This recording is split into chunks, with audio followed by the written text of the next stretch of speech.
ولسوف يعطيك ربك فترضى.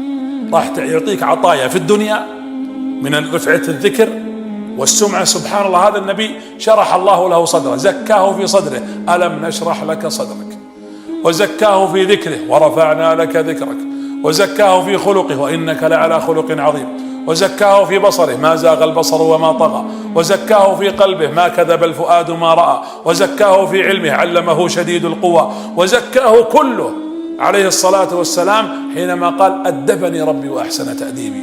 إذن كيف ودعك ربك؟ الله ما ودعك ربك وما قلى. وللآخرة خير لك من الأولى ولسوف يعطيك ربك فترضى. يعطيك في الدنيا سمعة، مكانة، اليوم المآذن، أشهد أن محمد رسول الله، هذا رفع ذكر ولا لا؟ هذا أعطاك ربك. ولسوف يعطيك ربك فترضى. وقيل لن يرضى النبي صلى الله عليه وسلم إلا متى؟ يلا متى؟ جلس مرة النبي يبكي، اللهم صل على محمد. إذا ما حبيت الرسول بعد هالكلام، بعد هالحديث هذا، راجع نفسك. فجلس يبكي النبي صلى الله عليه وسلم، فأرسل الله له جبريل وهو أعلم، قال اسأله ما الذي يبكيك يا محمد؟ وش يبكيك؟ قال أبكي على أمتي، خائف عليهم من النار.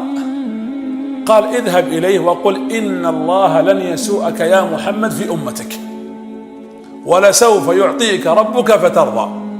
وش معنى هالآية؟ يوم القيامة، يوم القيامة لما يدخل أهل الجنة الجنة ويدخل أهل النار النار، يشوف الناس اللي دخلت النار، حتى اللي دخلوا النار يا رسول الله، حتى اللي دخلوا النار، يعني ودخل المؤمنين إلى الجنة وشفع للناس كلها يوم القيامة، ارفع رأسك وسل تعطى واشفع تشفع، ودخل المؤمنين للجنة وطق باب الجنة وفتح له باب الجنة، خلاص دخل المؤمنون الجنة، ومن اتبعك دخل الجنة، من عصاك دخل النار. يا رب وش فيك يا محمد؟ إن من أمتي من أدخلته النار. ويسجد ويطلب ربه. قال قم يا محمد، يقول فحد لي حدا، حدد لي، قيل حد عدد وقيل حدد له معصية، عدد من المعاصي.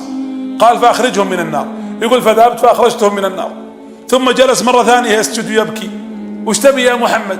قال يا رب إن من أمتي من دخل في النار. قال فحد لي حدا، قال اذهب وأخرج كل من كان في قلبي مثقال ذرة من إيمان.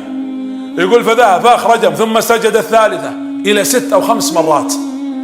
تخيل يشفع لأهل النار، يشفع لأهل النار حتى يقول يا محمد اذهب وأخرج من النار كل من كان في قلبه لا إله إلا الله.